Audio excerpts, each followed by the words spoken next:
Hello, I'm Rachel Tolson, author of The First Magnificent Summer. In The First Magnificent Summer, the main character, Victoria Reeves, starts her first period, which is a huge deal in a girl's life. When I was a kid, there weren't a whole lot of resources available for talking to girls about puberty or about starting their first period. Today, I'm a mom of 6 boys, and there are a lot more resources available for talking to your kids about puberty. One of the newest resources you may not have considered is Chat GPT. Chat GPT is an AI text bot that generates answers based on a prompt. So today, I've typed in a prompt and it says, what are some ways to talk about puberty in girls without using the actual terminology? I'm looking for analogies and metaphors to make the conversation less awkward. So let's check out some of the ways ChatGPT suggests we should talk about puberty in girls. ChatGPT does have a disclaimer. While it's important to use correct terminology when discussing puberty, I understand that some people may feel comfortable using analogies and metaphors. Here are some examples that you could consider. Correct terminology, that is an important thing. Do you know what I learned about the period when I was younger? I learned that it would be a visitor. It was labeled the visitor. And that sounds like a creepy something that you don't want to come. So every month I had the visitor who would, outstay her welcome. All right, let's jump in. Blossoming flower. You could use the analogy of a flower blooming to describe the changes that occur during puberty. Just like a flower needs the right conditions to grow, your body needs the right conditions to develop. I feel like the blossoming flower has been used for other things, so I don't know. That makes it sound so innocent. And what I remember of my period, it was kind of traumatic. Caterpillar turning into a butterfly. Another analogy is the transformation of a caterpillar into a butterfly. Just like a caterpillar transforms into a beautiful butterfly, your body is going through changes that will help you grow into a strong, confident young woman. I mean, I kind of like the idea of being a butterfly. That could work.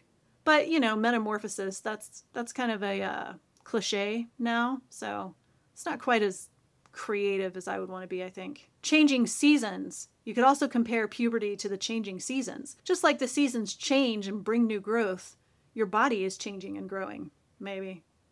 What's winter? That'd probably be the period. Bitter, might kill you, cold and lonely. Okay. Metamorphosis, like a Pokemon evolution. You could compare the changes that happen during puberty to a Pokemon evolving into a stronger form. Just like a Pokemon needs to go through a metamorphosis to reach its full potential, your body is going through changes to help you become a strong and healthy adult. Oh my gosh, several of my sons would love that metaphor. I don't know anything about Pokemon, but that is kind of hilarious. All right, so we are becoming our evolved form. Like a superhero transformation. You could compare puberty to a superhero transformation where your body is developing new powers and abilities that will help you navigate the challenges of adulthood. I'm not really sure I felt like a superhero when I was going through puberty. I felt like I was too big for every room because I was super tall. And the period, how does that make you feel like a superhero? Your body is a construction site. You could use the analogy of a construction site to describe how your body is changing and developing. Just like a building is constructed over time with different materials and tools, your body is being built with different hormones and biological processes. Okay, that kind of makes sense. I don't know if I like the idea of a construction site though, because those are a mess. I guess puberty is a mess though. Tectonic plates shifting. You could use the analogy of tectonic plate shifting to describe the changes that happen during puberty. It is like tectonic plate shifting when you pull down your underwear and see blood for the first time, yes. Just as the movement of tectonic plates can cause earthquakes and other natural disasters, yes. The hormonal changes happening in your body can sometimes cause emotional turmoil. I mean, I remember there being times during puberty when I felt like there was an earthquake going on inside me just because of the emotions.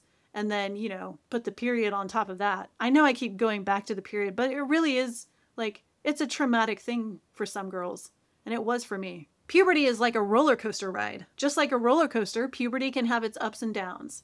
You might feel excited one moment, scared the next, and then exhilarated again. I think I erred on the side of scared and embarrassed. I don't know if there were many exhilarated moments, but yeah, it really was like a roller coaster. You did feel like you were up high and then down low, and it's pretty accurate. Puberty is like a science experiment. Here we go. Your body is going through a lot of changes during puberty, and it can sometimes feel like a wild experiment. Yes, it can. But just like a science experiment, the changes you're going through are all a natural part of the process. Okay, I'll give you that one. Puberty is like a crazy hair day. Sometimes during puberty, your body may feel like it's having a crazy hair day. You might experience unexpected growth spurts and changes that feel a bit out of control. But just like a crazy hair day, it's all temporary, and things will eventually settle down. See, when I had a crazy hair day, I just used a little bit of hairspray, and that took care of the problem. But how do you take care of the problem when your crazy hair day is you don't have enough period supplies and your period outstays her welcome? That doesn't seem as easy to solve. Puberty is like a new pair of shoes. As your body changes during puberty, it might feel like you're breaking in a new pair of shoes. It can be uncomfortable at first, but over time you'll get used to the changes and they'll start to feel more natural. I mean, I had to get a lot of new pairs of shoes when I was going through puberty because your feet grow so fast and I grew so tall. So it's an okay metaphor, but I feel like it can also be taken literally. Puberty is like a science fiction movie. During puberty, your body goes through some pretty dramatic changes, and it can feel a bit like you're living in a sci-fi movie. Just like a character in a sci-fi movie who suddenly develops superpowers, your body is developing new abilities and strengths. Chat GPT likes the superpower metaphor, don't they? I don't know if I felt like I was developing superpowers when I was a kid, but I guess if we frame it that way, maybe it'll help. Puberty is like a game of Jenga. As your body changes during puberty, it can sometimes feel a bit like playing a game of Jenga. You might feel like everything is stacked up and balanced just right, and then suddenly everything starts to shift and change. But with a little patience and perseverance, you'll be able to build a strong and stable tower. Oh, that's so sweet. But it's hard to remember when you're going through it, isn't it? Everything starts to shift and change. Yep, here's a good one. Puberty is like a wild animal. Your body is changing and growing during puberty, and it can sometimes feel like you're taming a wild animal. But just like training a wild animal takes patience and consistency, navigating puberty takes time and effort. Do I want to train a wild animal? I don't feel like that's something I would ever want to do. I mean, I would have opted not to go through puberty when I was a kid, and I bet a lot of kids would too. But hey, it's something we all have to go through. And if you ever feel like you're having trouble navigating through puberty, make sure to reach out to somebody and talk to them about it. Maybe not Chat GPT, although it did a pretty good job giving us metaphors for puberty. But reach out to someone you love and trust and feel comfortable talking to. Puberty is nothing to be ashamed of. Like I mentioned before, in the first Magnificent Summer, Victoria experiences her first period. And one of the things that can help us through puberty is knowing that we're not alone. So be sure to go check out the book and read her experience. Now, if you'll excuse me, I'm going to ask Chat GPT how to end this video.